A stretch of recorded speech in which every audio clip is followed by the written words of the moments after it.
حضرت شداد بن اوس رضی اللہ تعالی عنہم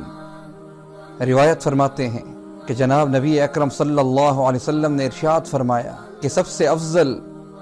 استغفار، جسے سید الاستغفار کہتے ہیں، یہ ہے کہ تم کہو اللہم انت ربی لا الہ الا انت خلقتنی وانا عبدک وانا علی عہدک ووعدک ما استطعت اعوذ بک من شر ما صنعت ابوء لک بنعمتک علی وابوء بذنبی فاغفر لی فانہ لا یغفر الذنوب الا انت، کہ اے اللہ آپ میرے رب ہیں،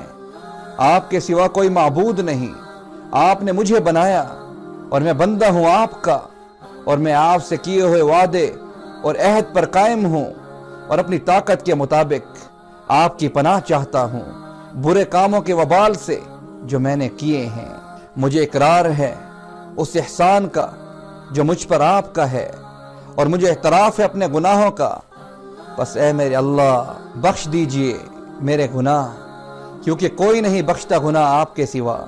رسول اللہ صلی اللہ علیہ وسلم نے ارشاد فرمایا کہ جو شخص یہ کلمات یقین کے ساتھ دن کے وقت پڑھے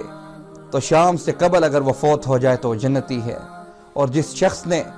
رات کے وقت یقین کے ساتھ یہ کلمات کہے تو صبح ہونے سے پہلے اگر وہ فوت ہو گیا